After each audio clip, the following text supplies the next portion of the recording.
L'ordre protocolaire a cela de particulier que lorsque l'on intervient, le dernier, l'auditoire est absolument anéanti. Non pas parce que les discours qui ont précédé n'ont pas été de qualité, mais parce que précisément ils ont été à la hauteur des attentes, d'une grande densité, d'une grande richesse, qu'ils ont permis d'aborder à peu près toutes les questions, et qu'on sait généralement lorsque l'on est assis, et aujourd'hui vous avez la chance d'être assis, parfois l'auditoire est debout, qu'il y a une autre partie après les discours, qui est la partie finalement la plus agréable des retrouvailles entre les responsables politiques et les responsables locaux, qui est le cocktail par lequel on vient célébrer les signatures qui président au discours. Et donc, un peu comme Xavier Bertrand, je vais laisser de côté le mien, d'abord parce que il fait, si je le lis dans son intégralité, à peu près 3/4 d'heure, et que je sens que beaucoup d'entre vous pourraient m'en tenir rigueur,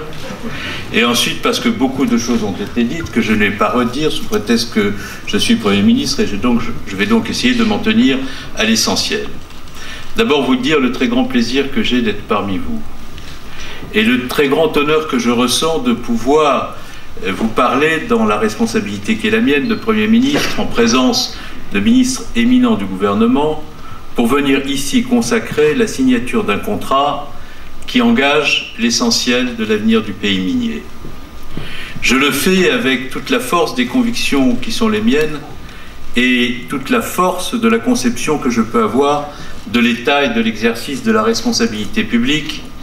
dans un contexte politique et électoral dont j'ai pu constater avec une immense tristesse au cours des dernières semaines, et je ne pense à personne en particulier, qui n'était pas à la hauteur des enjeux auxquels le pays est confronté. Pour moi, la politique, c'est une forme de désintéressement qui appelle qu'on concentre son intérêt sur les choses seulement qui sont essentielles. C'est une passion de l'État qui l'emporte sur la passion que l'on peut avoir de soi-même. C'est la conviction profonde que ce qu'incarne l'État est plus important que ce que nous pouvons incarner nous-mêmes lorsque nous sommes investis de sa responsabilité, parce que la responsabilité de l'État, lorsqu'on l'exerce, appelle cette conscience que nous sommes dépositaires d'une légitimité toujours éphémère et qu'on doit utiliser chaque instant pour faire en sorte qu'il soit utile. C'est la volonté de n'entretenir jamais les polémiques inutiles, d'éviter la convocation des outrances, de tout faire pour qu'aucune formule ne soit convoquée qui blesse l'autre sous prétexte qu'il ne pense pas comme nous. C'est par conséquent le souci de la vérité et d'une certaine forme de tolérance qui appelle toujours, lorsqu'on est en situation de responsabilité politique, une exigence de pondération. Bref, dans le vacarme, le tumulte, les rebondissements de cette campagne présidentielle, je ne vois pas grand-chose qui ressemble à la conception que je peux avoir personnellement de la politique. Et c'est la raison pour laquelle, avec mon gouvernement, je me concentre sous l'autorité du président Hollande sur l'essentiel, c'est-à-dire la volonté d'essayer de bien faire pour les territoires, pour les Français. Et lorsque l'on essaie de bien faire pour les Français, on n'est jamais sûr d'y parvenir totalement, parce que nous sommes dans un monde complexe et que de la volonté à l'action et à son impact, il peut y avoir une distance qui est celle parfois entretenue par le vacarme et le tumulte dont je parlais à l'instant. Je suis de surcroît ici sur une terre qui n'est pas une terre comme les autres. Ce fut longtemps une terre de labeur, et nous célébrons le bassin minier. C'est en 1842, dans le jardin de Madame de Clercq, qu'on a découvert le charbon qui, par la suite, a donné naissance à ces usines et à ces manufactures où tant d'hommes, notamment, et de femmes ont travaillé en rencontrant ce qu'était la souffrance au travail, la dureté, la maladie après qu'on avait travaillé longtemps, les solidarités nées de l'action syndicale et de la volonté de faire en sorte que par les combats sociaux, on découvre un peu d'un monde meilleur ou de l'amélioration des qualités de la vie. Et je me souviens très bien de ce discours de François Mitterrand à Liévin en 1994, venu célébrer ce qu'avaient été ces combats, ce qu'ils avaient apporté au monde ouvrier, ce qu'ils avaient apporté aussi à l'idéal de tous ceux qui croient à la force de l'engagement syndical et qui croient aussi à la force des luttes sociales. Et je ne peux m'empêcher ici, dans le bassin minier, d'évoquer ce très beau discours de François Mitterrand, mais d'évoquer à travers lui ce qu'est la réalité de l'âme de cette terre du bassin minier. C'est d'abord une terre accueillante. Et je vous renvoie aux grandes personnalités, aux grands esprits, aux grands événements qui ont jalonné l'histoire de ce bassin minier et qui sont comme autant de moments qui incarnent le fait que ce bassin a toujours été les bras ouverts vers les autres, ce bassin qui a su utiliser d'ailleurs la compétence des autres qui venaient d'ailleurs pour faire de l'industrie et du progrès. Je prendrai quelques exemples. Ce ne sont pas des exemples qui témoignent d'une réalité de masse, mais qui témoignent d'une réalité qui a fait l'histoire de cette région. Par exemple, savez-vous que c'est ici que Raymond Kopa est arrivé avec ses parents polonais qui ont travaillé dans la mine, lui-même qui venait de Pologne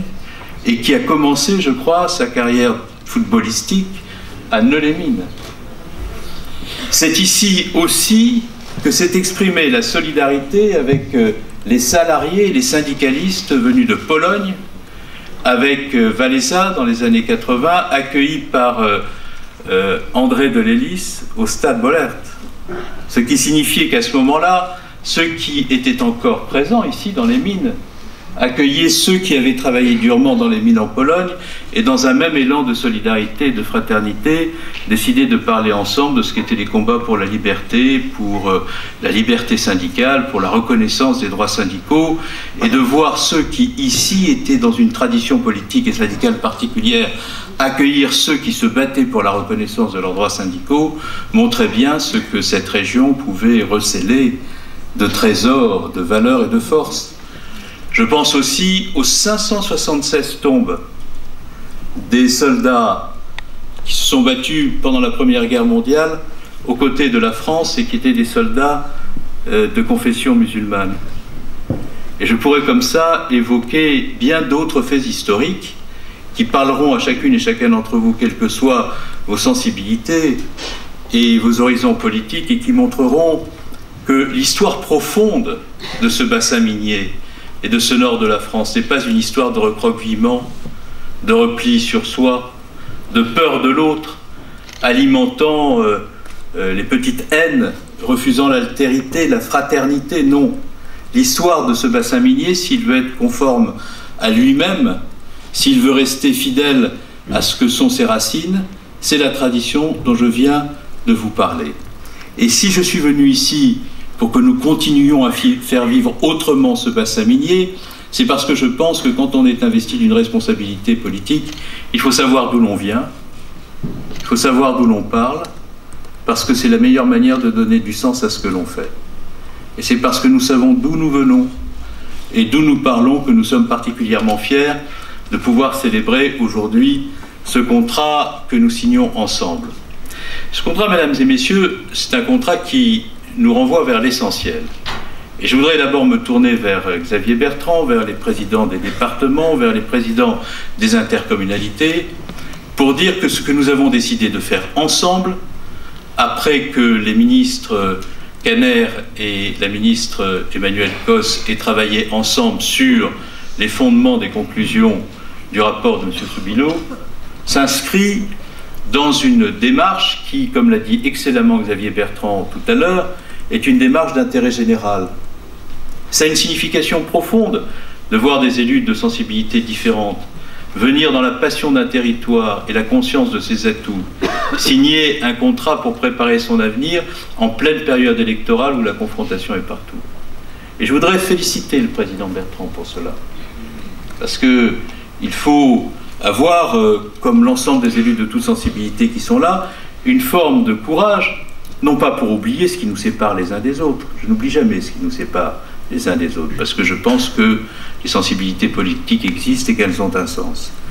Mais précisément parce que je pense qu'elles existent et qu'elles ont un sens, les dépasser dans le contexte particulier où nous nous trouvons pour signer des contrats qui engagent l'avenir de ce bassin a presque plus de signification que si nous ignorions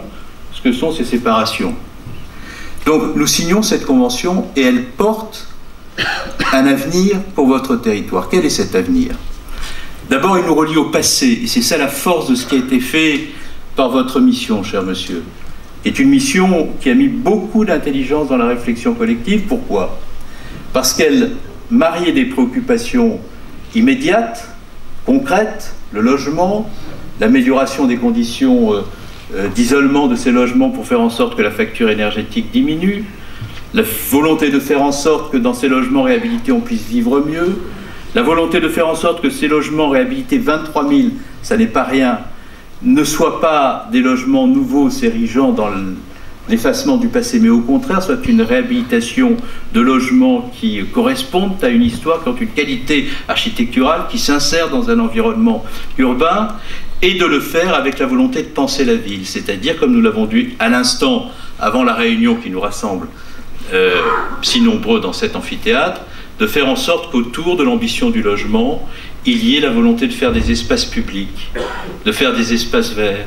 de créer des équipements publics, culturels, sportifs, de faire en sorte que ces logements réhabilités soient une occasion d'offrir de la formation à ceux qui sont depuis trop longtemps éloignés du marché du travail et qui sont dans la désespérance et qui peuvent, pour cette raison, se réfugier vers des votes de colère, et de faire en sorte que ce projet qui consiste à faire de la ville, dans la totalité de ses aspects, nous rassemble dans le contrat que nous allons signer. J'évoquais tout à l'heure François Mitterrand évoquant ici à Liévin ce qu'avait été le passé du monde ouvrier, mais il avait une très belle formule, François Mitterrand, à la fin de sa vie, lorsque, invité à une émission littéraire, on lui posait la question de savoir ce qu'était pour lui l'Europe. Et il répondait: l'Europe pour moi c'est la ville. C'est-à-dire la manière dont le fait urbain s'est construit et dont les formes de diffusion et de création culturelle se sont exprimées, reliant les villes européennes les unes aux autres et conduisant des artistes dans les siècles passés à cheminer à travers les villes d'Europe. Donc, il y a dans le projet tel que vous l'avez conçu une intelligence profonde, un sens absolu qui relie la mémoire des morts aux vivants dont nous allons chanter d'améliorer la qualité de la vie. Marx aussi disait cela. La mémoire des morts préside à l'action des vivants. Il y a eu quelques marxistes sur ce territoire. Ils ne seront pas déçus pour ceux qui le demeurent. Et pour ceux qui ont disparu, là où ils sont, peut-être, si vous croyez aux forces de l'esprit, pour reprendre encore une expression de François Mitterrand, peut-être qu'ils nous entendent cheminer de façon intellectuellement intéressante à travers les âges et les temps. Et donc, nous allons réhabiliter 23 000 logements. Nous allons améliorer la formation professionnelle. Nous allons travailler sur les transports de demain, nous venons d'en parler à l'instant. Nous allons créer les conditions d'un hôpital, monsieur le sénateur, avec 280 millions d'euros d'investissement et la mise en place à travers le travail des ARS d'une réflexion sur ce que doit être l'accès à l'offre de soins qui permettra aussi de prendre en compte ces problématiques. Nous allons travailler sur un échelon territorial bien plus important que celui du bassin minier lui-même. Et ce que disait Xavier à l'instant sur la nécessité de créer des conditions de relation par les transports de demain entre la grande métropole européenne de Lille et la Picardie, à laquelle nous sommes attachés lui et moi, a un sens. Le fait de créer les conditions pour que les contrats métropolitains, ce que nous allons signer à l'instant, permettent aussi de faire bénéficier les pays ruraux ou urbains de ce que nous allons faire, a un sens. Et c'est donc 100 millions d'euros de plus que l'État va mettre dans le contrat par rapport à ce qu'il avait initialement prévu pour permettre à votre bassin minier auquel nous tenons, auquel nous croyons, que nous aimons profondément, vous l'aurez bien compris, de se forger un avenir pour lui-même. Nous le faisons avec le concours de la Banque européenne d'investissement qui, par les prêts qu'elle aura offerts à partir de 2012 notamment, et pas sans raison, le président de la République avait souhaité qu'on ouvrit une possibilité de 60 milliards d'euros d'investissement au titre de la PEI en 2012 pour favoriser les investissements innovants. Nous voyons que ça a quelques transcriptions concrètes sur les territoires. Et vous, monsieur le commissaire européen, vous êtes là comme commissaire à l'innovation. Ça veut dire que ces territoires qui peuvent représenter dans l'imaginaire collectif l'industrie d'hier auront le droit, grâce aux fonds européens, grâce à ce que nous allons faire en matière éducative, en matière universitaire, en matière de formation, d'épouser les ambitions les plus innovantes que l'Europe permet grâce à ses financements. Et ce que disait Xavier à l'instant sur la nécessité de faire en sorte que ce qui a été concentré en termes d'innovation à Lille, dans ce grand campus, cette grande pépinière que j'ai visitée, que cela puisse essaimer dans le bassin minier, ça fera plaisir à Martine Aubry, j'en suis convaincu, a un sens, et cela est rendu possible aussi par les fonds que vous venez d'évoquer. Le plan Juncker pour l'investissement, monsieur le commissaire européen, ça n'est pas rien. Parce que près de 300 milliards d'investissements que nous voulons porter à 500 milliards pour pouvoir aller au-delà encore et pour défendre nos filières d'excellence industrielle, faire en sorte que le transfert de technologie soit possible, pousser loin l'ambition de nos pôles de compétitivité, faire en sorte que le monde de la recherche, le monde de l'innovation, le monde de l'entreprise soient reliés les uns aux autres. C'est ça l'ambition du plan Juncker. Sans l'Europe, nous ne pourrions pas vivre cela. Et je voudrais vous remercier, monsieur le commissaire européen, de mettre au cœur d'un projet territorialisé une ambition européenne que nous avons portée ensemble et qui montre que l'Europe n'est pas une abstraction dans les territoires dès lors qu'on accepte de ne pas en parler avec démagogie, c'est-à-dire pour charger l'Europe de tous les maux dont les gouvernements sont parfois comptables ou dont les nations sont parfois coupables, simplement par démagogie, par volonté de convoquer tous les instincts,